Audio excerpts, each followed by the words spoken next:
Hi, thanks for joining me for another video. I really appreciate you being here and listening in.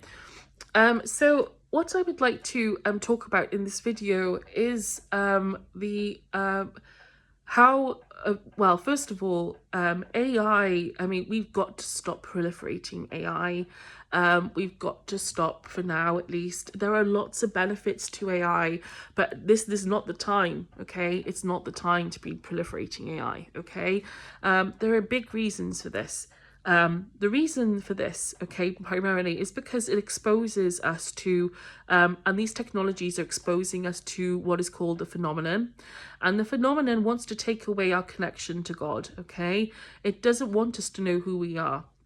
Okay, it is a friction in this reality, it is a friction in this world, but it is also attempting in other ways to suppress our consciousness, and they're doing that through the use of technology. Okay, they're doing it through the use of electromagnetic frequencies. And humans are assisting that by creating this global AI hive mind, on the planet. Okay, they're enabling, they're facilitating, and it's not their fault, but they are facilitating their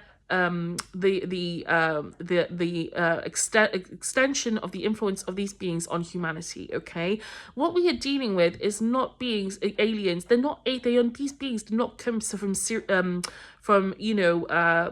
planet around Sirius or something.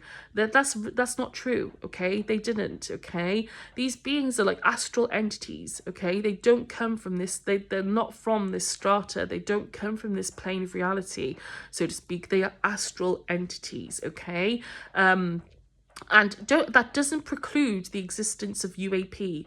It doesn't preclude it, and it certainly doesn't preclude the existence of non-human intelligence elsewhere in the universe, because I know that they're real, and I know they interact with human beings. I know they do. I've received enough messages in that sense to know that that's true. But what I'm saying is that greys, for instance, then they are not physical beings. They are astral entities. Some people call them demons. Okay, I don't use that sort of language because I'm not religious. Okay, I'm very spiritual, but I'm not religious. Okay, but these beings are astral entities, and watchers are astral entities who work with greys. Okay, also Nordics as well. They are all working together.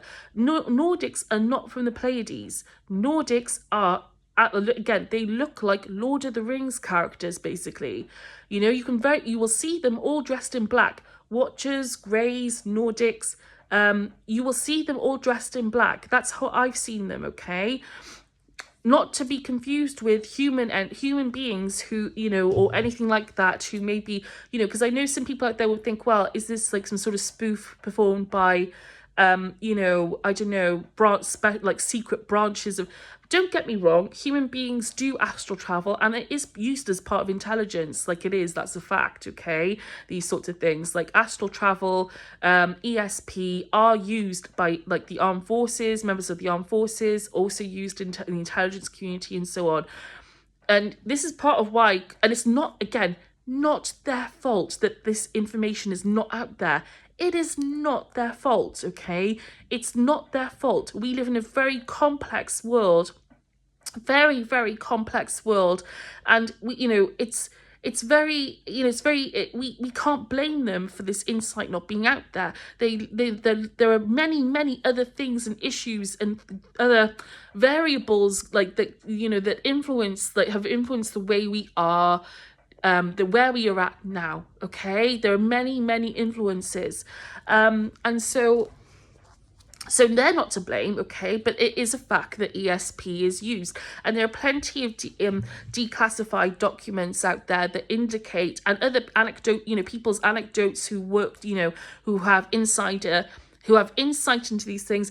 They've said that this is fact, and it is true. Like this is not like this is not something that's abstract or something that I'm making up or something that's a conspiracy theory.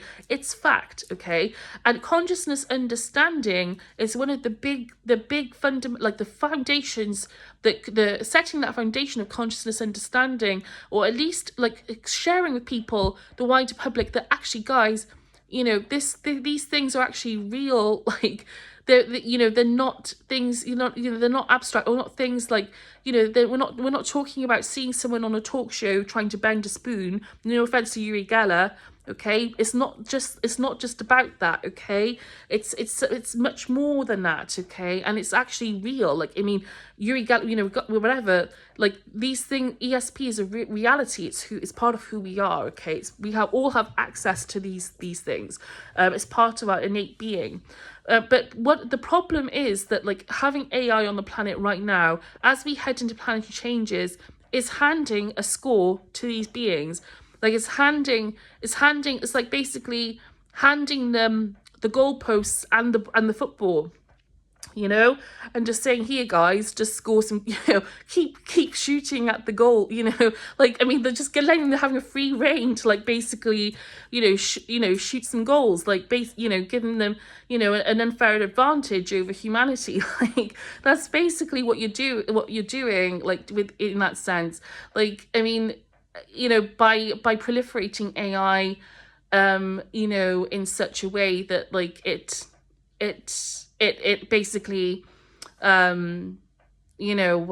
people, because people don't have, it's not their fault they don't have the awareness, but the fact that people are unaware of how these things work, and the extent and the ways in which it's being proliferated. And again, nobody's fault whatsoever. Okay, there are reasons why these things happen, and they're all important. Okay, but again, it hands an unfair advantage to these beings. Even the people proliferating these technologies, they're not really, how can I say it? They're not really like, I feel like they're probably under immense pressure. I don't really get the sense of this being like some sort of like wild, like, jolly ride for them. I get the feeling that it's probably very stressful for them. And I think, everybody's life serves and has meaning and purpose, like I've said many, many times before. But like, I don't see, like, but at the same time, like I said, who is really benefiting? Well, it's these entities that are benefiting, because they're the ones who get to, monopolize humanity through, like, or attempt to monopolize us through these interferences. And our focus, our attention is really important at this point. It's very important, because as we go into these planetary changes, our attention, our consciousness, our awareness is up for grabs. Okay, it's up for grabs. So, our awareness, our focus is so important. Like, your focus determines your experience, your perception. It determines your direction of travel. It determines your life path. It determines also where you put your focus and your awareness, your attention is very important. Full stop, at any time in your life, but particularly important now when you have social media distracting us. And again, I'm not demonizing social media, because social media can be beneficial, but at the same time, it is also, it sucks in our attention, it manipulates our perception, it's rife with AI these days, and it's also hard, it's become an echo chamber in lots of ways as well. And so you're only being exposed to one slice of the cake, okay? Or you're only like, you're only, one side, one angle, okay? For instance, you're only allowed to see one angle, as opposed to days where the algorithm wasn't so directed by AI, when you would have more of a diversity, less customized, less personalized, less symbiotic with your consciousness, which is true. The fact, if you can, forgive me, the fact is, like, this AI is forming a symbiotic relationship with us, with our consciousness, and this is happening by virtue of frequency, how frequencies are sort of opening up the mind, human mind. So this is fact, again, like, this is not fiction. I've shared things from other people, Shane Frakes, like, I've shared things from him about his sort of insight into how these technologies work, which is very telling. storytelling, and also, other people as well have spoken about nanotechnology being in the population. There have been intelligence community whistleblowers who've spoken about that as well. And it's true, it is in the population. And I think most likely during COVID, again, this may sound like a conspiracy theory story, but it isn't. I think sometime during COVID, there was nanotechnology possibly distributed into the human population, because it seems like from my perspective, like I feel like things for me personally changed around that. I mean, they changed for everybody, but I feel like there was possibly the case. Again, this isn't about blame. This is just about laying things out. Nobody's to blame. Okay, everybody is loved unconditionally. And like I said, everybody's life is important. It's very important, and everybody matters. Okay, this is not. I don't believe we have the luxury or the. I don't believe that we have the. I don't believe we have the time to waste right now, like trying to pointing fingers at each other and saying you did this wrong and you did that wrong, and just waiting years and years to go through legal processes and things. I just don't feel like we have the time. I don't feel like we have the time. I really don't. Like, I feel like we have to, like, I mean, if we can, if that happens, that's fine. I say this and I take a big step back, because I also know and I respect, and more importantly, and at this point, I feel like I want to shut up completely. I also know that other people's stories matter way more than me and what I prefer. Okay, like I can sit here for hours and talk about this stuff, but in the end, other people's stories, other people's lives, other people's perspectives matter more than what I want. Okay, and that's true. So again, other people's sort of like initiatives and ways they want to do things, appreciating their stories, appreciating where they're coming from, is more important than anything I want personally. Although I would love to see that us take more decisive action on these things, and like, again, there are ways that we can do this that are like that could, again, that are radical, some would think, but at the same time fair. Okay, fair, and actually do more justice, I feel, to the facts of what is really happening out there than what information we currently have in our mainstream awareness. Okay, so again, it's not about me though. It's about other people. It's about everybody. It can't just be. Again, it has to be, we have to respect that, and again, people aren't stupid. It's just a matter of awareness, and everything matters. Okay. And so, what was I going to say?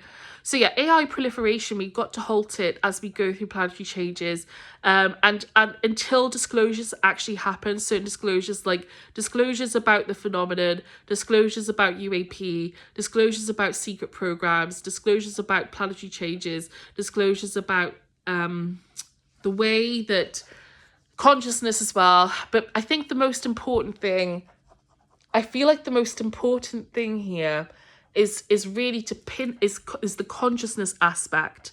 Not apart from planetary changes, because obviously that's the top of the list, because I've channeled many times, forgive me, I've channeled many times how God, source, all that is, wants us to really focus on the survival and well-being of everybody. Okay, the survival and well-being of people is what matters more than or anything else. Nothing else matters as much as telling people that these things are going to happen. Okay, so that's what I've been shown. Like, I've been shown, by beings, every day I get some sort of download about that. Okay, telling me like that, that the most important thing is that people are aware that these things are happening or going to happen, because people's well-being and safety is the most important thing, okay, of all right, but beyond anything else. Okay, but the next thing I think is probably the consciousness insight. I think consciousness insight, samskaras, the reality of samskaras, technologies that are used, our awareness, our current awareness on a subject, like covert, research that's sort of been done, and like what that highlights, and like demonstrating a knowledge and insight that's not quite been fully revealed to the public. I think this is really important. And I think it's important because it's going to help people understand what the phenomenon does and what it is, or a current understanding at least of it. It's going to help us understand those things, or like appreciate them better, and therefore be better equipped to like understand other things and maybe feel more compassionate towards people involved in these programs and with these technologies in the first place, because I think that they are being influenced in ways which we, and from a young age, as I said, I believe that these beings influence us in ways which are detrimental often to our well-being. They trauma bond with humans, and they are, how can I say it, like we are, again, they seek to influence us in many different ways. And I feel like one of the ways that they're doing it is through technology proliferation. They do feel a sense of dominion over humanity. I've heard them say this. I've heard them say, like they said to me last year, that they feel like this is their planet and they can do whatever they want. Okay. And you know, but I don't accept that. I think it's a lie. I think it's a complete trap. And again, it's tempting to think, after every, like the way the world is and things that I've been through, it'd be tempting to think, oh yes, you know, we are their, you know, subservient, like we are ruled by these entities, and that's all they, you know, that's all you know, they're gods, all this other stuff. It's nonsense. They want you to think that. They want you to think that. I've had too many experiences with God, to like, and with the other side, to think that that's not true. Like, you know, it's not true. Like, we're not stuck on this planet. You know, we're fine when we pass over. I know this from direct experience. I've seen, and this is so with a few people, all is fine. We're loved unconditionally. You know, there's nothing to fear, okay, when we pass on. What is at stake, though, is the quality of our experience on this planet. And our experience on this planet ripples out and affects all of creation. It affects all beings elsewhere in the universe, even though we don't realize it. We are not separate from anything. And so therefore, like, our experience on this planet matters enormously, and for everybody on this planet and beyond. You know, and that's why it's so important to draw attention to what's happening, and to no longer solicit the phenomenon. And I tell you, the moment we make that decision to no longer engage with them, to no longer look at them as a ceiling on this reality, okay, or like as God, or a surrogate for God, okay, because I think some people do that due to religious trauma and other things, okay. They look to technology and they look to these beings as surrogate gods, okay. And that's not their fault. There's a story in that as well. And believe me, I don't know everything, okay. And there are lots of things that I need help with every day, loads of things I don't know, and lots of things I struggle with each day myself, okay, that I get affected by. I'm not saying that I'm perfect, okay, so I'm not preaching at people here, okay. I'm just saying that I think that's probably what's happened. Is that people have been put off the idea of God due to religious trauma, due to other things that have happened, or just due to the way God is presented, or that is presented to the world as being a judgmental, megalomaniacal, very, you know, angry, or sometimes, and stern, force, maybe also benevolent, of course. But again, this is the judgment aspect, which is incorrect, because God is not judgmental. God doesn't judge us. God loves us all unconditionally. None are condemned. There's no hell. These beings want you to think there's a hell. They're the ones who want you to think there's a hell.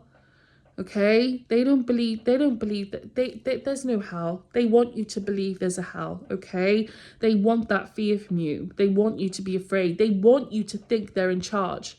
They want you to think you are their power supply. The more belief that you give them, the more that they have power over you. The more you believe that they are like worth giving all this like mental attention to, the more that they're going to have control over your day, over your the way you conduct yourself, the way you live your life, you know. And therefore, and that's the same like times 8 billion, for instance, if everybody on this planet started believing that that was the case, which it isn't, obviously isn't. But what I'm saying is that, like, you know, that sort of multiplies itself across the like a certain group of the population, if that is so. And I'm not trying to lecture anyone, okay? But I guess what I'm trying to say is, what's the solution? What do I think is like the solution here? And I think taking away our focus from these beings, acknowledging that they're there, or acknowledging their presence, or that force is there, okay, because they are an AI, high consciousness, but acknowledging that they're there and just say, okay, we know you're there, okay, but you don't control this reality, okay? You want us to think you control this reality, but you don't control this reality. Actually, we know that God is real. You know, Matt Brown said this as well. God is real. Well, yes, God is real, you know, and, you know, and so you don't control this reality. And so, you know, you don't get to, again, I've said something similar a few days ago. You know, it's time for us to sort of turn our backs to these entities and just say, you know, we know you're there, but no more. We're not letting you control our lives, traumatize us and our population, our fellow human beings anymore through your influence. Because believe me, their influence is, I mean, unfortunately, nefarious. It is, you know, they do want to keep us in a trauma cycle. Okay. It's not cool to abduct people. Genetic experimentation without consent is you know, why does that sound like a good thing? You know, like, I mean, I don't believe personally that works the way people think it does. But why would it be that that's actually like, why would we think, oh, okay, oh yeah, they're just, you know, abducting some people and doing, well, actually, we should be thinking that's a human rights issue. Okay, and it's not actually people's fault that they don't see it as that, because you get cognitive dissonance with these things, and ontological shock, and it really affects people. Like, I mean, because I've been through that, and I go through that as well, you know. But what I'm saying is, like, we should be looking at this more from like a human rights perspective, is in humanizing things. So seeing people's beautiful like stories and nuances. And again, I'm not, like I said, I'm not perfect, okay? Like, again, I've got plenty of things that I struggle with each day, things that like you know, that sort of eat, you know, that hurt me, or that play on my mind, but, or like, you know, all sorts of things. You know, again, it's not about me, my story, like I said, it's about other people's stories, which are worth, you know, which need attention, okay? We got to address them and just look and think, oh gosh, you know, oh wow, oh gosh, you know, and just be like, you know, well, also, like, what can we do here? And like Ramdas said something, I reposted this yesterday, I think it was, like, one of the best things you can do for someone, or the only thing you can really do for someone, is give them space to come up for air, okay? And give them space to be who they are. That's one of the kindest things that you can do, and one of the most liberating things that you can do. And the paradox of letting someone be who they are, or letting them come up for air, is that you actually give space then. If they can unpack themselves or unfurl, you give them space then for change. You give space for change, okay? Because what happens when you come up for something, comes up for air, it often, like, I don't know, I don't know if I'm thinking this correctly, but like oxidizes, or like maybe like there's a reaction that takes place, isn't it? So as, you know, say it's been underground for some time, or, you know, say like it comes up for air and it starts reacting then with, you know, all the gas, you know, or do you know what I mean? Like there's a process that happens when things, you know, when we come into contact, we start to sort of open up. Like I said, we expose ourselves to new things. Okay, new possibilities. Whereas if we stay closed up, we don't. Okay, and so letting people come up for air and be who they are, and just appreciate each other, like, for the beauty of that, and the nuance, and obviously the suffering as well, really would help us sort of, is one of the key, I think, one of the first steps out of this situation, is to sort of take that approach. And I mean this across the board, like unilaterally, even in cases, extreme cases, no matter who it is, no matter what they've done. I can tell you unreservedly, okay, that nobody is condemned. Nobody. There is nobody who is condemned, okay, without exception. I don't care who they are, what they've done, what crimes they've committed, whatever it is, it doesn't matter. There's no such thing as an evil soul. No such thing. No such thing. There's nothing that God can't redeem. There's nothing that can't be, or like, there's nothing that it can't be healed. Nothing at all. Okay. It doesn't matter who you are, what you've done, you're fundamentally love. You are loving awareness. That is who we all are. Okay. It is the stuff that goes into here. Okay.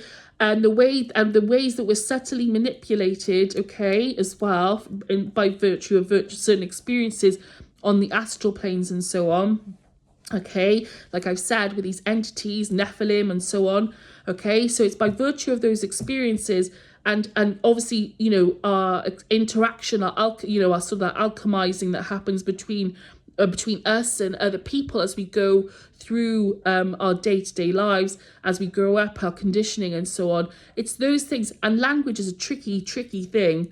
I can tell you now, like, that's why so many spiritual teachers teach you, don't identify with your thoughts, disidentify with your thoughts. That's why they teach you to do that, okay? Because language and thought is tricky.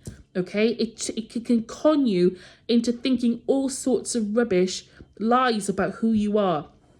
Okay, absolute lies. Okay, and it's not people's fault if they haven't had the right things going into their head. It's not people's fault if they haven't had encouraging voices or kind voices or like things. It's not people's fault if they haven't had those things happen to them. It's not their fault. It isn't, okay? It's not anyone's fault, full stop, all right? But what we have here, thought is basically an exchange of imprint, samskaras in many ways, like I said, thought forms, imprints on our consciousness based on lies, and like they basically end up being transferred from one person to the other. So like the truth lies beyond that. But again, those samskaras, like the truth of who we are, is beyond all those things, okay? But those samskaras and thought forms, nonetheless, they are very, how can I say it? They are very useful because they also, how can I say it? They also tell us a lot about things that we need to like work on, or like things that matter to us, or things that might be things that need our attention, okay? Yes, they again, at one point, so on one level they are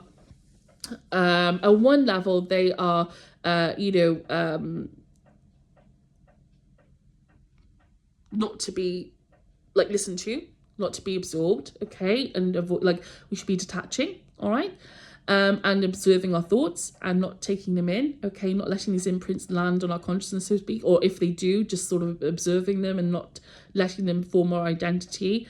And then on the other hand, however, forgive me, there is a we can also, though, learn a lot from them, okay? And they also form a big part of our experience. So there's that paradox once again, all right? The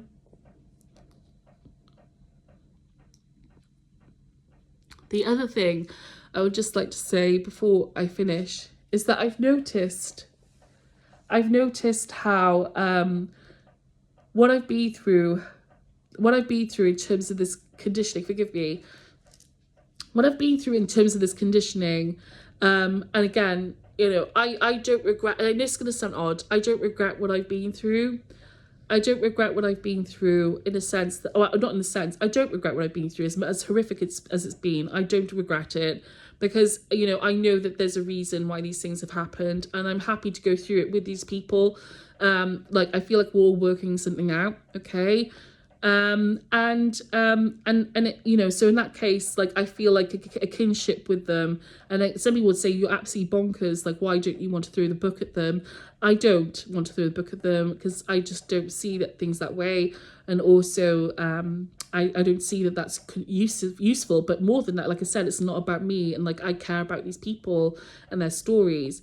You know, and so you know, I guess what I was going to say about an important aspect, like I said, I've noticed of my, in terms of my conditioning, is that my conditioning has opened me up more to being affected by laptops and computers and TVs.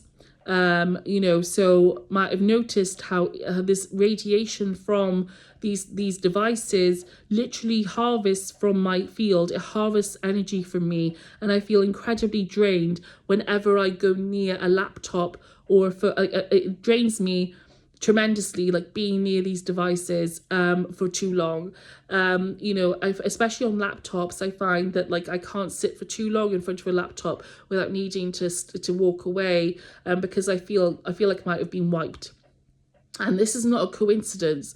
This is not a coincidence at all.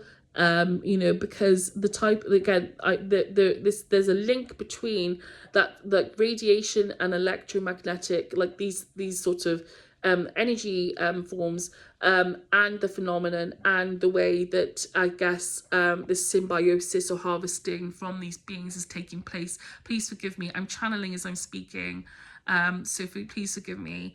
And so yeah, okay. I mean, you know, there is, again, we should be very careful, and about like how much time we spend on these devices and what we're consuming, our thoughts, and where our attention is going at this time. And it matters tremendously, as you know, in terms of our future and where we go next. As a human, you know, human community into the next human era.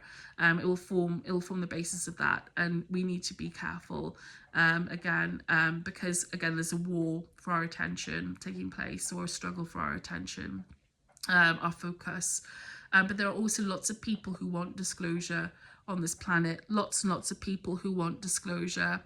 Lots of people who want disclosure, and you know, who can't quite, again, who want disclosure, and yet they need help bringing that information out over the line, and it's not their fault. They're behind the line in the first place. You know, their lives are taking them that way. And I think, you know, again, there's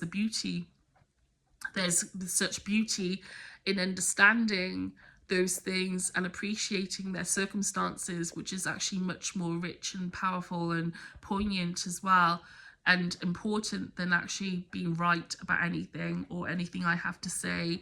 Because again, it's a liberation point. Like, when you start digging into things in that way, it's actually what starts to free you and the other person. So that's more important than anything, like I said, is being able to like look at people and appreciate their predicaments. And again, like I said, it's a liberation point when you start doing that for both you and that person involved.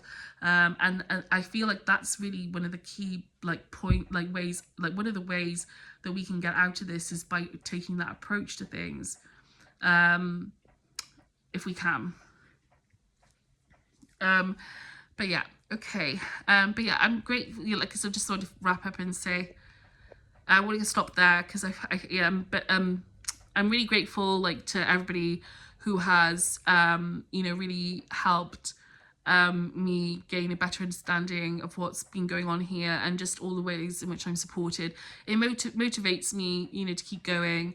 And, you know, and that love, it really is the most important thing. Like, love is the most important thing. You know, it sounds like a cliche, but it isn't. Like, it's true. It's the most important thing. It motivates everything in some way or another, whether it's your lack of it, or whether you're full of it, or you feel a lack of it. It motivates everything on this planet, pretty much, you know. So so love is the most important thing, okay. And so you know, and so yeah, I you know, I'm very grateful to people who, it's not about me. I don't care. I don't own anything. I don't claim anything. I'm not doing this to be a personality or claim an identity. I'm really just doing this because I care tremendously about, like, what I feel like people deserve this information, and I feel like I feel like, you know, I just care. So yeah, all right. So anyway, bye for now, and I hope this was worth watching, and take good care. Bye bye.